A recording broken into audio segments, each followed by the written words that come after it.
Hello, everybody, and welcome to Late Night Football. Welcome to another episode. That's what, three in a row. I think that must be some kind of record. I don't think we've done three shows in 3 days in a while. So it's great to be back again. Can I call you? Can I call you an official YouTuber now? You could, I guess. I mean, is there some kind of subscriber limit that needs to be crossed? Because I don't know. You could call me. I have no idea, but call me a vlogger. Yeah. I don't just do YouTube. Yeah. It's also on Facebook. Yeah. So. Yeah, you could call me a vlogger. You could have called me a vlogger when I did the first video, right? Everyone's a vlogger these days. But yeah, I don't know. But anyway, it's nice to have you, Knayha. Welcome on the show. Pleasure to be back. Yeah, it is. Yeah, it was good. I'm sure it's a pleasure because you don't have to watch the, we didn't have to be here for the last two episodes, which we did, which probably would have been not so much of a pleasure. But we're here. We're going to talk about the Champions League overall reaction. We've done reaction for a couple of games that happened in the last 2 weeks. So we've done some of that. So we'll try not to get to cover those too much, but we'll talk about some of the other, not necessarily the games, but overall story, the things that have come out, the news that has come out. We'll talk about that a little bit.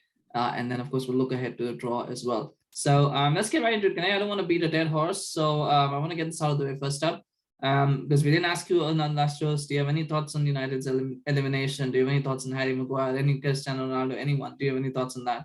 Or do you just want to let's go on? I would just say it was deserved we lost. I'm happy that because if we had won, it would have been like, oh, we're amazing, and then yeah. So I'm happy that we had our fate written there. And Harry Maguire wants to play in midfield apparently by the positions he was taking. So I think maybe Rangnick should try him in midfield and think of McTominay playing in defense. So I think. At this moment, we can try anybody at any place because nothing is clicking or nobody wants to play or everyone's looking at their Twitter handles and what they can quote and tweet and after the game. And Cristiano Ronaldo is basically the big personality. You look at it like, the way you said it, there are only 3 topping points for Manchester United at this moment. The bad form, Harry Maguire and Cristiano Ronaldo. It's like the remaining 10 or 9 players just don't even exist. So that's where we are at, and I think, it's gonna be a summer of pain. Next season is going to be painful again. We're not going to make the Champions League. That's very clear. We will go back to Europa, and yeah, we'll suffer there as well next season. So. Hey, you know what? Don't be so sure. It might be in the Conference League, not the Europa League. There's another competition these days, right? Hey, you know what? To be fair, it's not a bad thing. I mean, Roma might win it this year. United to become the first team to win the first English team to win the Conference League is a nice ring to it. The first team to have all 4 tournaments. There's things. There's always positives that you can find in a situation. So anyway, I don't want to, as I said, I don't want to beat a dead horse. So we're gonna move on from that. We've already done 2 previous shows, by the way, on Manchester United. If you haven't seen those, do check them out. We had a really good discussion actually yesterday on the show. I really enjoyed it. I enjoyed that conversation. So do check it out if you haven't, and we'll probably get some thoughts on our thoughts on that at least. It was painful, but you know what? We don't worry about the losers. We're gonna move on from them because we don't talk about the ones who lose. So. We're gonna move forward here. Actually, we will talk about the ones who lost, but I'm just kidding. But yeah, they are a loser club at the moment. Speaking of losers, Ajax and Juventus going out. Were you shocked? Were you surprised that those 2 teams went out? I think I was a little surprised with Ajax, not with Juventus. I was expecting them, like Juventus was like they've been more in the Champions League this season. And Vlahovic will take some time to settle in, and the whole team to kind of find their tuning with Vlahovic. I think they're focusing on the Serie A. It seems like that because they keep, at least that's what it looks. But then, yeah, I'm not surprised that Juventus lost. Of course, it's like a big name when you hear, oh, Juventus lost in the round of 16. And it was not like it was a 1-0 or a 2-1 loss. It was like a 4, like thumping and 3 goals. Villarreal, they did kudos to them. I think they played well, and I'm not surprised Juventus, but I'm a little surprised with Ajax. I think they kind of bottled it in a way because 3-2 over aggregate over Benfica. Benfica knows that's the best they can do. I don't think they can cause a surprise after this because everyone who's in the quarterfinal and the draw and stuff, it gets intense. But you never say never. But I'm a little surprised with Ajax. Again, the only good thing I would say with that Ten Hag didn't kind of go further. So on his resume, he's on level terms where United lost. So maybe he gets the job this time. Other than that, I'm not surprised. Well, I don't know. Maybe it's the other way around. He's on level terms with Pochettino. So is he better than Pochettino? He's not better than Pochettino, is he? I don't know. I don't want to talk about it. No, seriously, you know what? I'm going to try to keep the United things to a minimum today. What do you think about? I was shocked that Ajax went out because I thought they would go to the quarters, maybe in the semis if they had a recent drive. I thought they could. I was interested. I felt like they were going to play City in the next round, which is what I thought would happen. So I was interested to see how that matchup would happen. How you would do against them. So, but I was surprised. I was surprised that they got knocked out. I was shocked I was shocked that they got knocked out. I was surprised that Juventus got knocked out. I was surprised. I wasn't shocked, but I was surprised because they're playing very well. They're not playing, and they did top their group, by the way. They did top the Champions League group. So it's not like they were very bad in the Champions League. And it's not like they were playing Liverpool or playing, Chelsea or something like that. They were playing Villarreal. You expect them to beat Villarreal even at the worst. So United beat Villarreal. So, surely Juventus are not could also do it if United could do it, unless they're that worse. Actually, they probably are worse than United at this point. Probably one team that are probably in the Champions League, the one team that's probably worse than, or the big teams, probably the one big team that is worse than United at this point is probably Juventus. So I was surprised that they lost. More so because they had signed Vlahovic for this exact reason, to try to get them goals and to get them through. So disappointed for that. I was surprised Dybala didn't start and it's just starting Morata. I don't know. That was a good decision. I do know there wasn't really thumping though, because I think the 3 goals came, there were 2 penalties and there was basically a mistake. And there was a corner, which I saw the corner, by the way. I will only say this, that corner marking made Manchester United look like prime Milan defensive teams. I'll just see the corner marking, and that was, if you thought United was bad, that's why it's, again, there's some really shoddy marking. I don't know if you watched that game. There was some really shoddy marking for that second goal. It was basically De Ligt was standing there, I think Cuadrado and then maybe it's Rugani, I don't know who it was. They basically both, between the two of them, they basically just let the ball go through. And De Ligt is looking at both of them going, who's doing what? I have no idea what's going on here. It was a really bad goal to concede, really bad defending from everyone. I think Juventus are in a cycle where they need to now start getting rid of certain players. They have a few players that have grown old together and thus need a bit of a revamp. The players that they're trying to bring in are not necessarily that good. Arthur hasn't been that good. I know he's been good in patches, but I don't think he's been consistent based on what I've heard from Juventus fans. So that's a problem. De Ligt hasn't necessarily been, at times he's shown leadership, but at times he's been a bit lacking. So, that's been a problem. Cuadrado has gotten old. Morata is old. Chiellini and Bonucci are both old as well, so you can't keep relying on them. I don't think they even played this game. So no, they didn't. No. Yeah, they didn't play this game. So yeah, that they need that. They need to sort of what do you call it? De-age the team a bit. The problem is the likes of Locatelli and McKennie haven't yet come to the fore fully. So they still need, I think, a few better players. I think Rugani is the answer for them either. I think they also had injuries, right? I think I think Chiesa is a big miss, definitely. Oh yeah, Chiesa is out for the season, so he's gone. There's only Kulusevski and Bentancur. Exactly. And McKennie was also not there. Also, yeah, McKennie wasn't playing. Yeah, McKennie wasn't playing, and then Locatelli also might not have been playing. I'm not sure. Or maybe he was. Locatelli did start, did start, but then McKennie was not even on the McKennie was not even on the bench. But yeah, I think the only thing I'm happy about is Lo Celso. After leaving Spurs, he is in the Champions League quarterfinal. Yeah. Who would have thought? Yeah, well, that's life is strange. Dan Schuma got relegated with Bournemouth. Is now playing in the quarterfinals with Villarreal. So these kind of stories come along, right? Haller as well. Yeah. Mayax was nice to see there as well. So there's good stories there. But overall, I think Villarreal deserved the win. They just waited for the chance. They basically play like Benfica did, which is basically just take whatever Juventus throw at us, and then eventually get a chance, we'll take it. They got the penalty, they got that second goal, which was a gift, and then they got that third goal. It was good. It was a good result for Real. Benfica, Villarreal, that could be a quarterfinal. Then, one of them could go further. You said all the teams, maybe Benfica or Villarreal, but that's not going to happen. We know that's not going to happen. That's not going to happen. So, we'll talk about the draw, of course. But on that note, Knayha, 3 La Liga teams, despite the fact that we were saying La Liga is probably at a low level, not the level that they were 5 years ago, 6 years ago, probably true. Still 3 teams in the quarterfinals. No Serie A teams though. Again, surprising with those two sort of outcomes. This is fine. Like, of course, Barcelona. I think that's again a thing that Barcelona has kind of left that big gap, right? So we could finally see somebody else kind of picking up. I think Villarreal. No, okay, not Villarreal was a surprise to be there. To be very frank, I was, but then Well, they given the shouldn't form even right be in the now, competition. The only reason they're in the competition is because of they who shall not be named, doing what they do best. So yeah. yeah, and so somebody benefited at least, and Villarreal being there is it's not it doesn't showcase on the league. It just shows how poorly other English teams have been. I would say it's not about. I would say, and also the Italian team, of course. I think that's a shocker. I'm shocked on that there is no one representing the Serie A, which is pretty they're not that bad.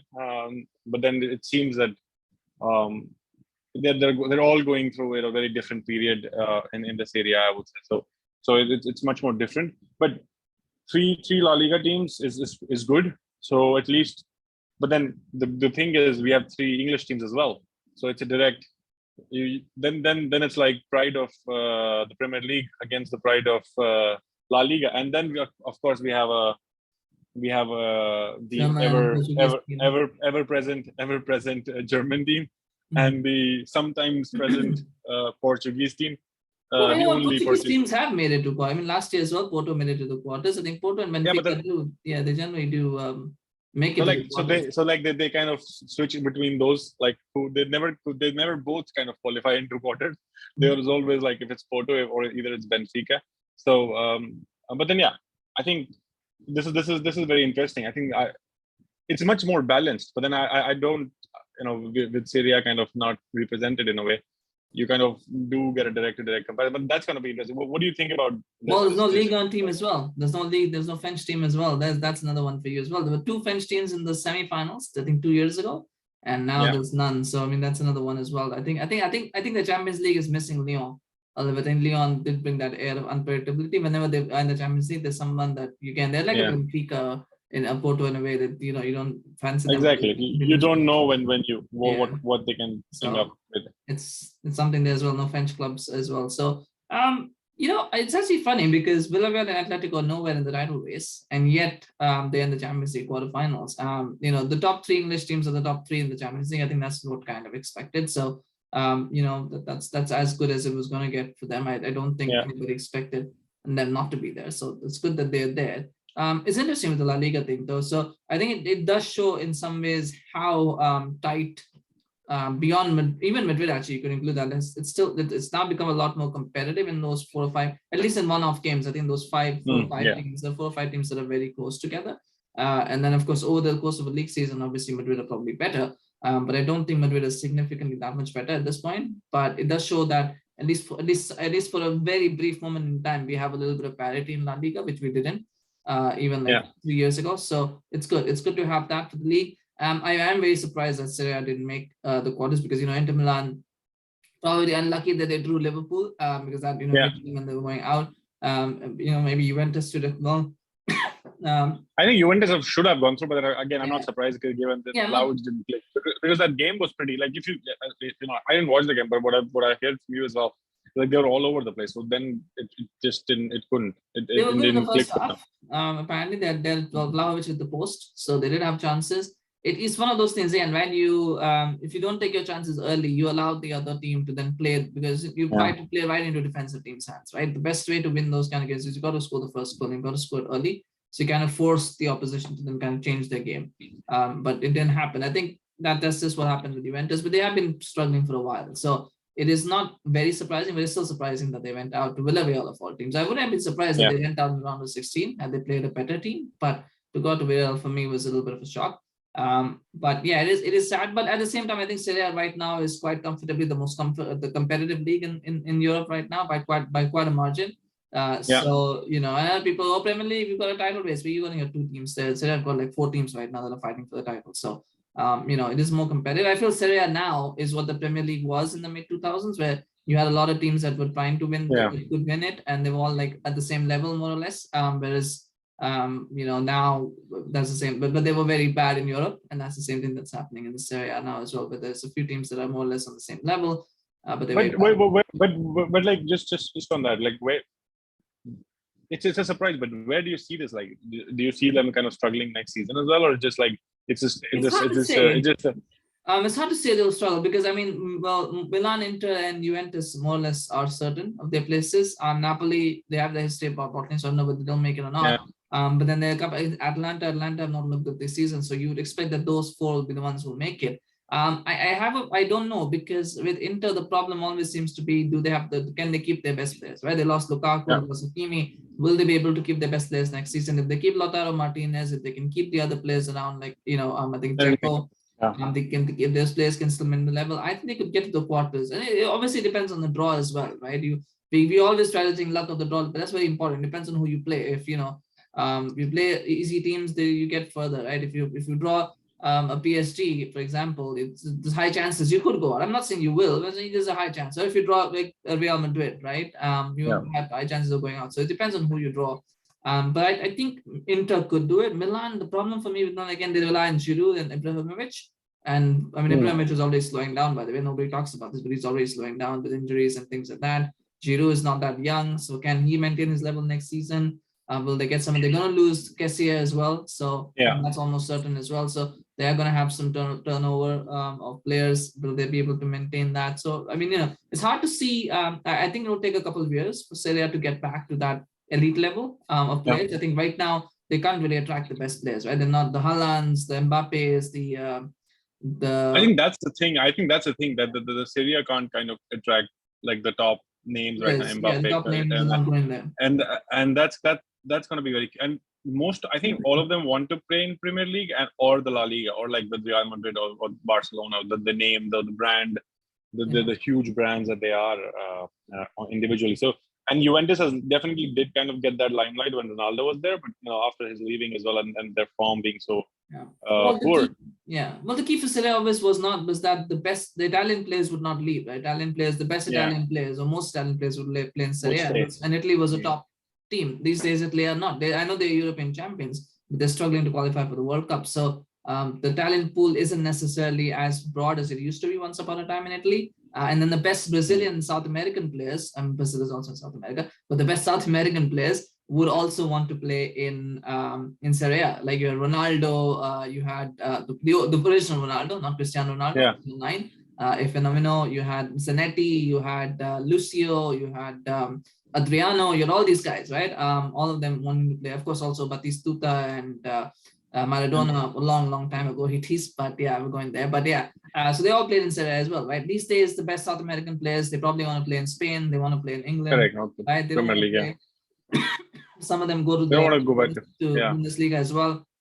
So not all of them are going to Serie A. So that's why I think Serie A needs to kind of work again to figure out how they can attract the best players. Once they start doing that and the quality of the league improves, then they will get there. But I'll still take about 2 or 3 years before we can see them back there. So for now, I think round of 16 quarterfinals, it's going to be a struggle. I think Napoli are out, right, at the Europa League. So I think Roma are the only ones left, I think, at the moment in the Conference League. They're the only ones left. They might win it, though. I remember standing and saying that, but they might probably win it. I think they're the favorites. I think I would be surprised if, as long as they don't play each other, I'd be surprised if Roma versus Leicester was not the final of the competition, because I really don't see which other teams could beat them. No, I don't think there is anybody else. Maybe I'm being disrespectful, but I don't see any other team that can beat them. So unless they play each other, right, then that's another thing. But that should be the final.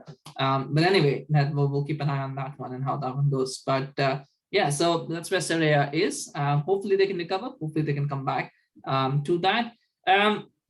We saw Liverpool City pretty much. Liverpool made hard work for themselves against Inter, but they got through. City pretty much just went through, whatever. So it's, would any of the other teams watching them have learned anything, when facing them in the quarterfinals? And really, we only mean 2 teams, because there's only 2 teams who are going to play them. That's Villarreal and Benfica, because that's what they're going to get. I know that. But would they, we will talk about our predictions for draws. Yeah, we will. Yeah, but would they have got, and would any of the teams have learned anything by watching these 2 play? In terms of weaknesses or strength areas, anything new rather? I think what anybody watching them would have realized is like they are getting the results. Like against Liverpool, for Liverpool, I think it's like they lost, but then they won on aggregate. So they are a team who feels pressure, but then they are very good at kind of holding it up. Like, even when 1-0 down, they didn't kind of break apart. Unlike any other team would have just broken apart, like Champions League, just feeling, oh shit, we're like losing. We might lose on aggregate and stuff, and start bottling it up. And the Champions League is a very different pressure. So it's like you see with what Villarreal and Juventus says about pressure as well of a Champions League, a big match. And it's the quarterfinals. You're just 2 games or 4 games away from a final, from a Champions League final. Yeah. So that itself is a big motivation. But I feel that amongst the two, City or Liverpool, I feel City is much more balanced. Pep has, like, at least the team has kind of, they just wanted to get a 0 in. That's it. That they, of course, they did try 100 like shots and stuff, but then the idea was not to concede, I think, and they achieved it. It was a tough game. Both games were tough. Liverpool lost. City just held, or was held. And they did play their reserves, City. So yeah, exactly. So, but it's still very good, but yeah, it is a reserve team. Yeah. No, but that's the point, right? Like Pep knew that they didn't want to kind of open it up, open the defense up, and kind of get concede goals, and that would have been the goal, and that's what happened. The Liverpool, it was definitely a pressure game because of course they were high on confidence, but they were after being 1-0 down, they didn't kind of bottle it up. They kind of went compact, and also the way they've kind of, the confidence that these players have right now, it's incredible, to be very frank with you. It's not like Liverpool are fighting with City like on a lot of levels. So this is going to be very interesting. So I feel that there's some chinks in the armor for Liverpool, but City watertight. Yeah. I mean, I hope. Yeah, I mean, the only thing I could figure out is probably the Inter game. There might be some lessons there for how to combat Liverpool. Maybe a tie. Maybe there's something defensively that could have, because they didn't score. Liverpool didn't score against Inter. Let's be clear on that. So that doesn't happen often. Liverpool lose, but then not score. So there might be some lessons gleaned from that. Are there defenses out there that can play to that level? Not that many. So it will be one worth watching if other teams can adopt that style and play that style. Maybe Atletico could create some problems for Liverpool, maybe, but I'm not sure about the other sort of. I'm not talking about the big teams, obviously the Bayern, the Reals, the Chelsea's. I'm talking about the other 3. But in terms of City, it's hard to say. I mean, what could you? They won 5-0. They kept their reserves and they won 0-0. I don't think there was a lot that the teams would have learned from that. Yeah. But again, maybe a compact defense. I mean, Sporting do play a more expansive style. They're not a Villarreal or Benfica. They do play an expansive style, so it does leave them open to losing games like that. Maybe I mean, honestly, I don't know. It's like a wing and a prayer, right? That's just kind of the best way to try to win games. Sometimes it feels that way against these teams. So I don't know. I don't know if there's anything new that anyone would have learned, but you are our tactical expert, so maybe you pick something that I didn't. But but it's. I think it's going to be very interesting. I'm more interested in the draw now. Yeah, it would be interesting to see this team challenge, right? To find teams that challenge them. But exactly. We'll have to wait and watch what they get. And we're getting to top predictions. Before that, one last question for you, Knayha. Karim Benzema, probably the standout player of the round of 16. I think, for me at least. Anyway, I thought he was a standout player in the round of 16. Is he? You know what? I remember Karim Benzema. This is a story. I remember Karim Benzema in 2006. I used to play FIFA 2006. And in FIFA 2006, there was Karim Benzema. He was 68, I think, or 66 or something. Totally like in this, like a nondescript player. There was nothing here. He had a generic face, which actually looked really bad, by the way. I hated playing with him only because of the face that they put on him. It was like really, really bad. FIFA 2006 graphics were the worst. And he had this really bad face. So I didn't even like playing with him. But I play with him. Obviously, I would increase his attributes and play with him. And I remember, but if you didn't increase his attributes, actually, he would just go away. Like within a year or two in career mode, he was gone. Then I remember, when I played, I think 08 or 09, he was still in Lyon. But he would obviously be one of my first transfers. Whenever I was playing, I would transfer him to United or Madrid, whichever team I was playing with. I'd transfer him because he was cheap to get, and he was obviously a very good striker, and it was fantastic. I loved playing with him. Then he went to Madrid, kind of fell away a little bit. I think got overshadowed by Ronaldo, then Bale. Now he's kind of shining with those guys, not there and on the periphery. Is his career a little bit underrated? Do you feel because of the years where he was kind of doing, being more of a support striker than a clinical striker? Is his career underrated, or do you think he would have shown more if he was not, having to sort of not necessarily play second fiddle, but sort of be the supporting cast to these other guys. I think I simply say he knew it from the start. Like he knew that when he joined Real Madrid that it's a long game. He will have to be the one who stays the longest, and then people will kind of see his brilliance in a way. And that's and it's kudos to him, because it's not easy. Now we have like Real Madrid, we've seen it so many times. Like they get the Galacticos, they get a bunch of 7 to 8 players or 5, 4, 3 players, and then everyone's overshadowing, and then there's a lot of hula about it. That they've signed so many players, and when Ronaldo was there was no chance that anybody else would have got the limelight for even a minute. That was very clear. Kaka as well. That same summer transfer, and he got like overshadowed as well. Exactly. So you can imagine. So Benzema kind of, I think, would have understood very quickly that it's not his. He can't be there. He can't. Nobody will look at him or kind of respect him in a way till kind of he is the only one. And with Vinicius Junior, they were laughed at last season. Like Vinicius Junior and Benzema kind of playing. They were like, oh, this is like, what is this pairing? Like, will they even score goals and stuff? And look at him. He's just shown his class. I think he's grown with confidence. He's a much better experienced player. He can handle pressure. It's everything that you want in your player to kind of win games. And I think he is at his peak, I would say. Like for Real Madrid right now, he is their most potent striker. Like with the pairing, of course, with Vinicius, they pair well. And if you see, like it's both. Like we are talking about Vinicius and Benzema now. Like it's not that they've not been with the club for a long time. They've been with the club for a really long time. Not with Vinicius, but then Benzema has been there for a long 3 or 4 years as well. I believe he came in. It's been 3 or 4 years. Yeah. After Ronaldo leaving, so I'm just saying to say that it's been 2 years since 3 years. Since, more than that, 4 years. It's been 4 years now. He left at the World Cup in 2018, so it's been 4 years. Yes, 4 years. So yeah, so it's about to get 4. So yeah, so now it's kind of been there, and I think it's, so then you can say it's like in 3 years to kind of for them to kind of get to that level where now they're kind of shining. So it's not like the last 4 years have been like, oh, amazing, Benzema has been amazing and stuff. It's taken time. Yeah. I mean, he's certainly been. There was a time when I even forgot that. I mean, I knew Benzema, so not I forgot. But I would often you could miss him. Like, okay, they got Ronaldo, they got Bale. Oh, there's Benzema as well. Oh, I forgot about this guy. Like, oh yeah, Benzema. Whatever happened to that guy? It's almost you felt like that with him.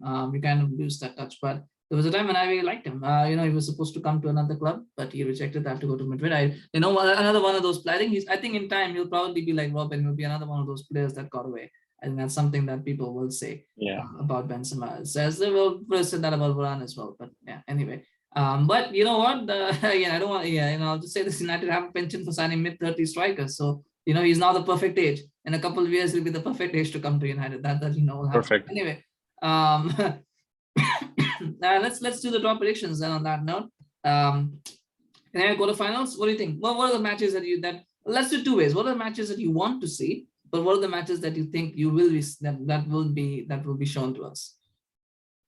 I think I want to see Liverpool play Munich.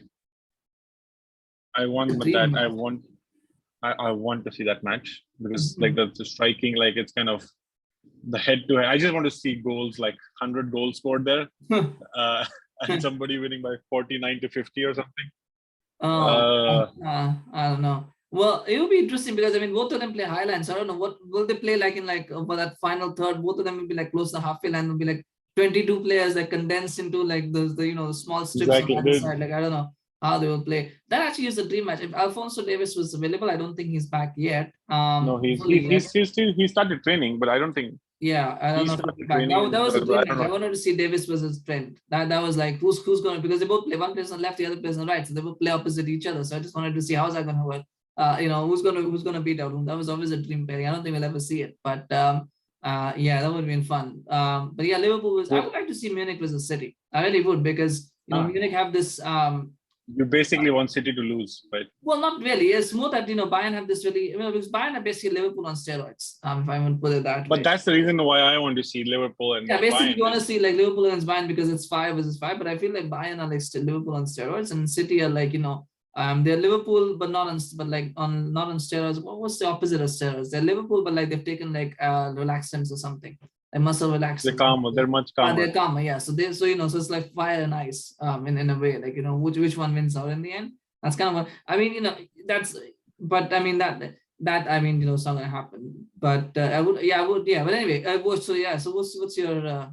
Sorry, I stopped your mid prediction there. What? Liverpool versus Munich. What else do you want to see? What else do you think? Liverpool versus Munich, I think, and then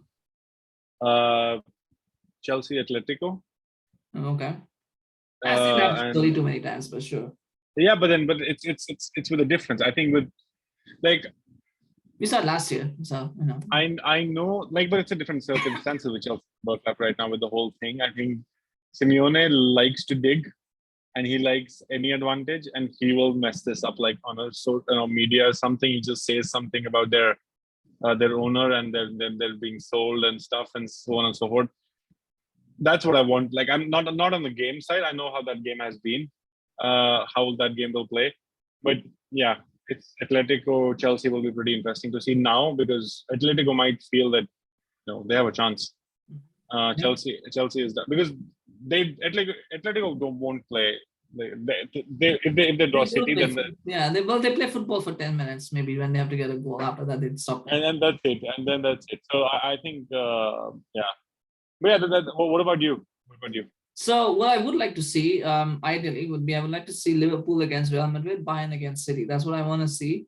Because that really would be, and then obviously I would like to see Benfica against Benfica against Chelsea and Villarreal against Bayern. Atletico. No, sorry, Atletico. Okay.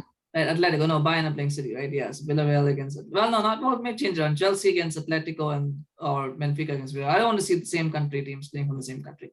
Well, actually, there's still, that's what I would love to see. But to be honest, what I think, I just want to see City and Liverpool playing someone competitive. I don't want to see them having walkovers, and playing teams that, they expected to beat. I really would like them to be challenged, because that, is what really makes sense. I would love to see City against Atletico. And people might say, but I would love to see City against Atletico, because I don't think we've ever seen that much. I can't remember if that has ever happened. So that would be a fresh matchup. I can't remember if City ever played Atletico. I don't think they have. No, I don't think that. So that would be a nice fresh. I like fresh matchups. So I would like that as a fresh matchup, because we've not seen that. Same with City Bayern. We've not seen that for so long.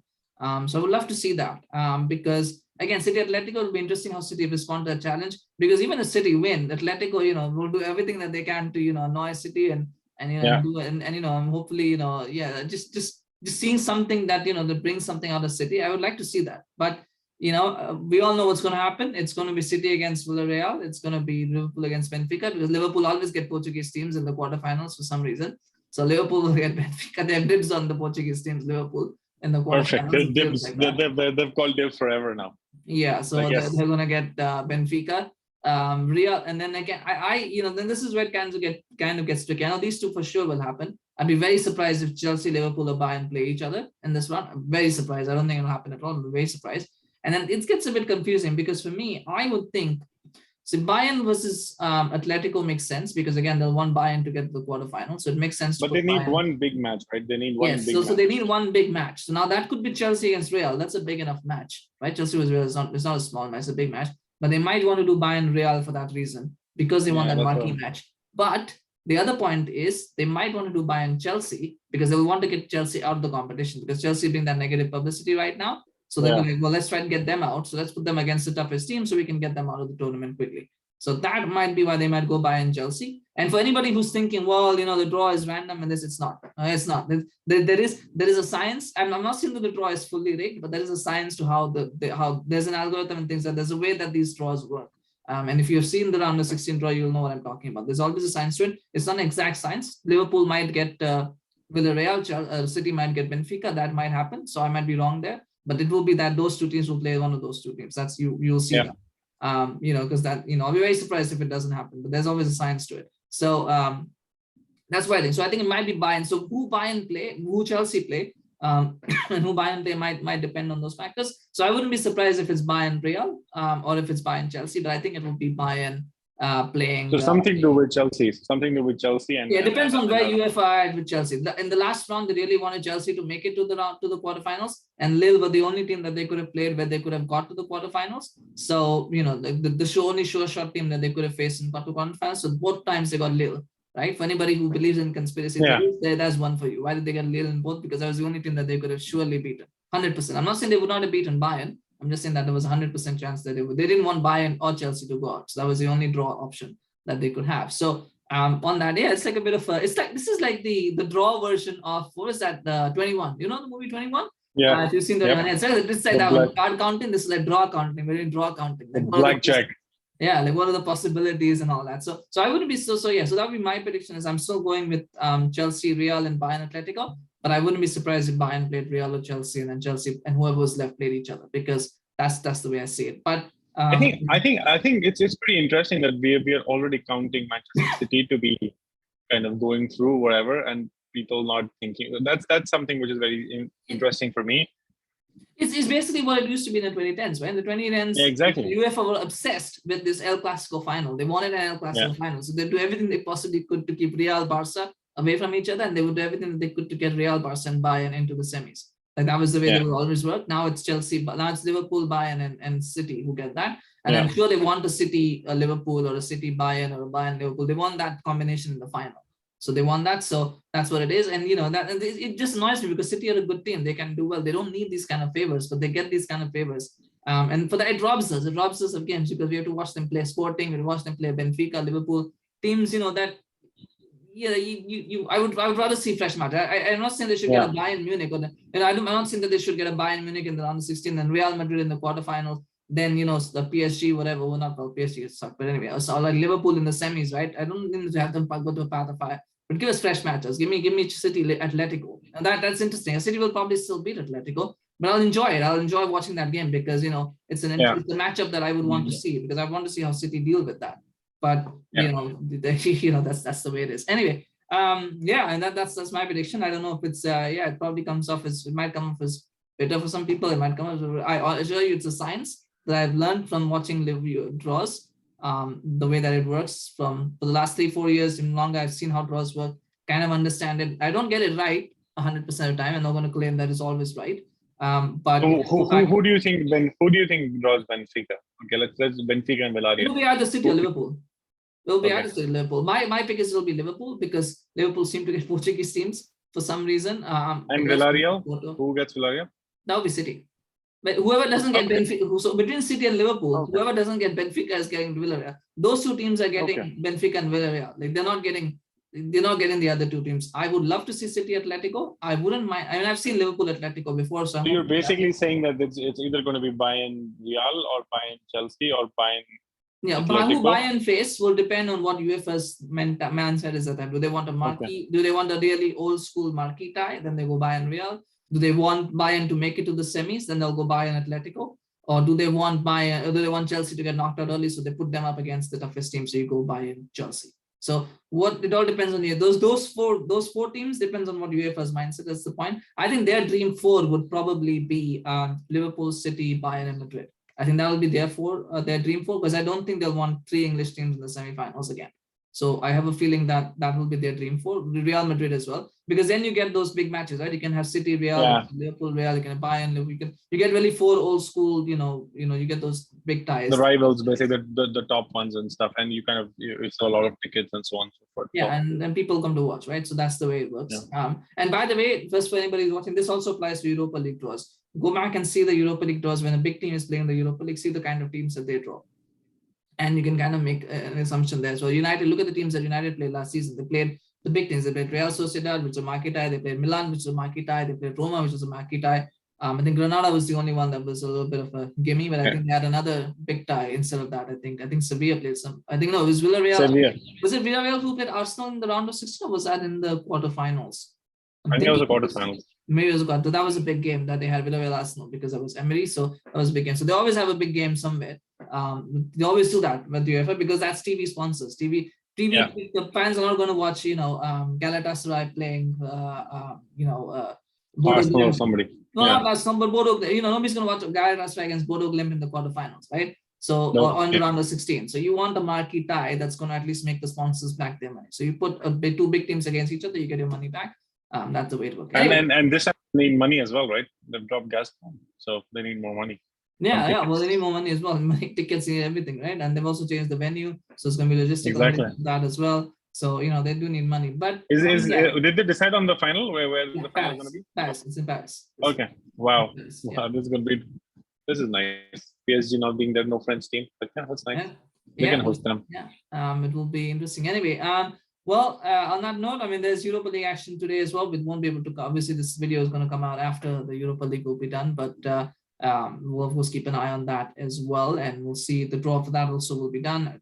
We'll see if we do reaction for that, but we'll be back tomorrow because we will do a reaction on the Champions League draw. We will be here to say were we right, were we wrong. We'll own up to it. We'll be here tomorrow to discuss that. Let us know in the comment section. What do you think? What do you think your predicted draws will be? Do you think who do you think is going to draw home? Do you think I'm completely wrong? Let me know if you think that way. Obviously, feel free to like, share, and subscribe to the channel. If you always appreciate your support. Keep saying that. So please do remember to do that. And have a good day or night, whatever time you're watching this. And we'll be back again very, very soon. Thank you so much, Knayha. It's always a pleasure to have you on the show. Thanks, yeah. It was nice. Take care, guys. Bye-bye.